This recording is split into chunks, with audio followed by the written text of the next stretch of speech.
primero que os quería preguntar es que se ha rodado mucho del 23F, se ha escrito mucho también, porque esta serie bebe directamente del libro de Javier Cercas. Me gustaría, para empezar, que me contarais qué es lo que aporta Anatomía de un instante a todo ese corpus narrativo. ¿Cuál es el elemento diferencial de esta serie? Qué difícil. Eso puede responderlo cualquiera, tú mismo seguramente. Yo creo que lo principal es que ha salido bien. Es que es una buena serie, que se cuenta muy bien lo que ocurrió, que es bonito que esté, cada capítulo es un punto de vista de cómo lo veía, visto desde aquí, desde aquí, desde ahí. Creo que se cuenta muy bien el 23F y gran parte de la transición y de la llegada a la democracia a España. Creo que es muy útil y es un muy buen momento para valorar la democracia, para valorar el papel político que tuvieron cada uno de ellos y cómo renunciaron a cuestiones particulares y partidistas, cómo fueron odiados por los suyos en pos de un bien mayor.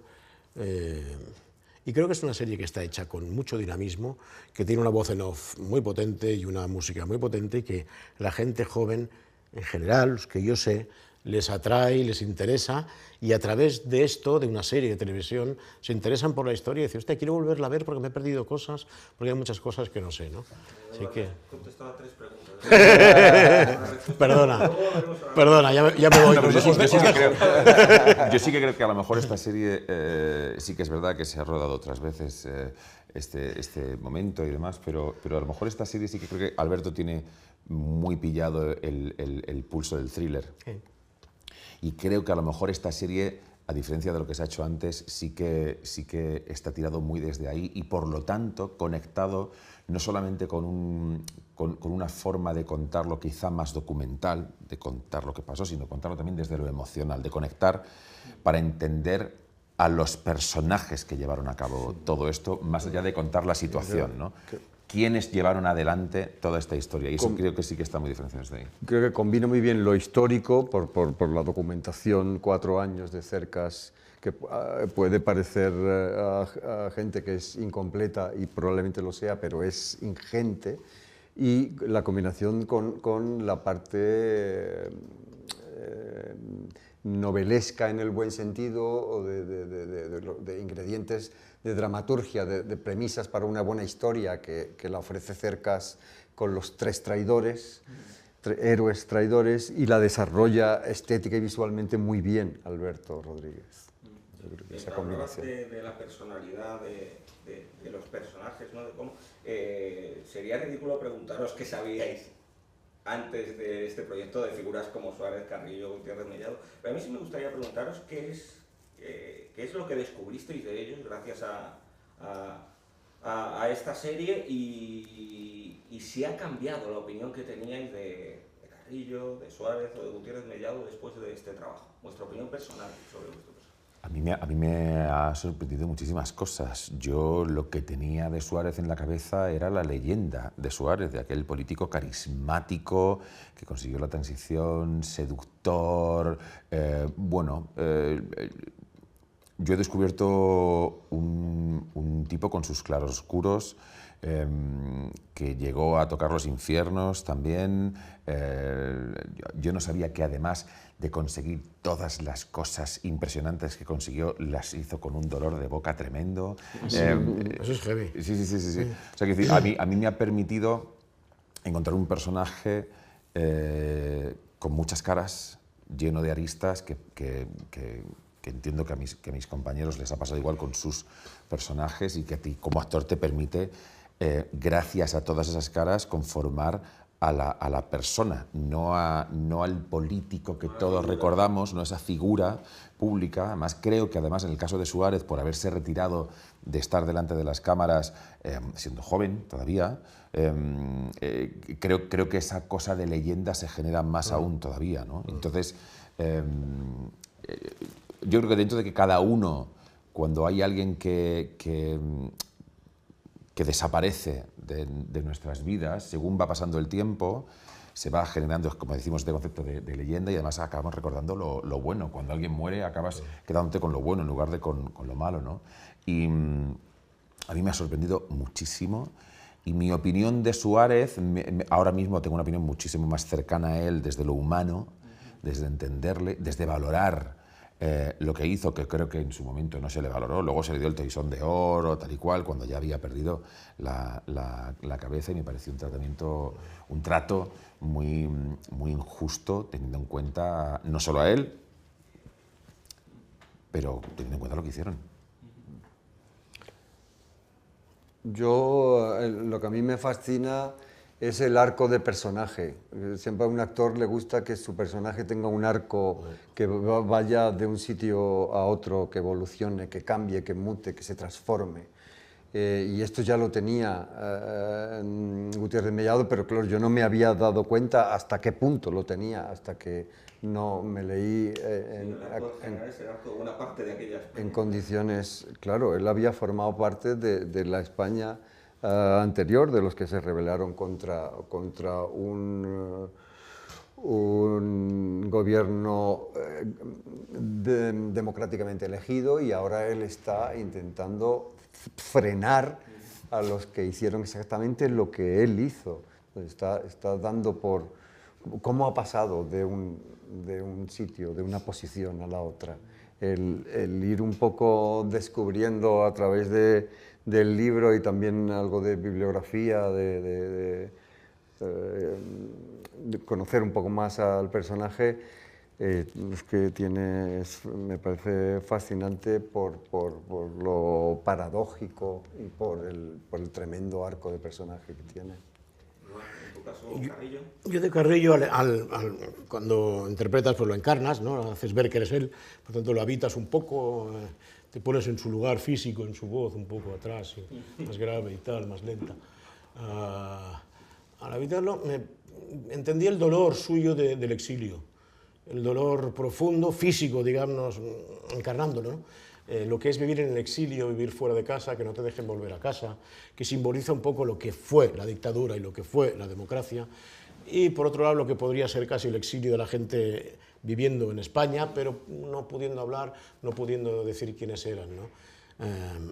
El riesgo que tomó Santiago Carrillo y que los suyos le aconsejaban que no, la traición que hizo según los suyos a los suyos, y lo claro que él lo tenía, ¿no? Cómo fueron en general tan poco partidistas y tan generosos con el otro para un bien mayor, en principio, ¿no? Precisamente al hilo de esto os quería preguntar que al ver la serie la comparación es inevitable, ¿no? De la política de ahora a la política de antes. ¿Qué podrían aprender los políticos de hoy en día de figuras como Suárez, como Carrillo, como Gutiérrez Mellado? Yo creo que por un lado esto, ellos igual lo tenían más fácil en algún sentido porque la lucha era por algo muy potente y muy brutal, que es la democracia o la dictadura, o ver cómo nos organizamos, ¿no? Cuidado con ser partidista dentro del partido, con no ejercer el oficio que te han otorgado los ciudadanos, que es el de político, y acordar las leyes para que los ciudadanos vivan mejor, ¿no? Cuidado con las endogamias de cada partido, de cada partidito. Hostia, vamos a legislar para todos, ¿no? Cada uno desde su ideología, acordemos lo que es bueno para todos. Yo creo que entre los grandes partidos hoy en día hay grandes cosas que deberían ser comunes a los dos y no empezar a tocar cada año la sanidad, la educación. Pongamos algo fijo en este país que sea siempre igual, ¿no? Que es una democracia muy joven, aún queda. Yo no idealizo a los políticos de entonces, no, creo sí, que había de todo, igual sí, que ahora. Sí. Pero bueno, quizá un afán por llegar a acuerdos mayor del que hay ahora, porque la democracia estaba más fresca y había que ponerse de acuerdo en ciertas cosas, pero luego también las deslealtades, las cuchilladas, las estrategias de destrucción incluso dentro del propio partido, como le pasó a Suárez dentro de su propio partido al final, se han dado, o sea, en todas partes cuecen habas, y en todas épocas también. Ya para terminar, y al hilo de lo que comentaba en su primera respuesta, Eduardo, os quería preguntar por los jóvenes, por cómo creéis que se acercarán a esta serie esos jóvenes que para los que el 23F es una fecha ahí un poco nebulosa, que no saben muy bien siquiera qué pasó, que no, y sobre todo teniendo en cuenta que nos encontramos con datos como, y tengo aquí exactamente la cifra, en el último barómetro de CIS, decía que el 20% de los jóvenes de entre 18 y 24 años cree que el franquismo fue una época buena o muy buena. Ya. Es que... No sé. A ver, dónde si se me preguntas a mí, informan. yo creo que el 20N todos los años deberíamos estar tirando cohetes y fuegos artificiales. Creo que el que haya gente joven que valora más una dictadura que una democracia es porque no tienen al fin y al cabo ni idea de lo que realmente es una dictadura. Creo que hay mucha desinformación.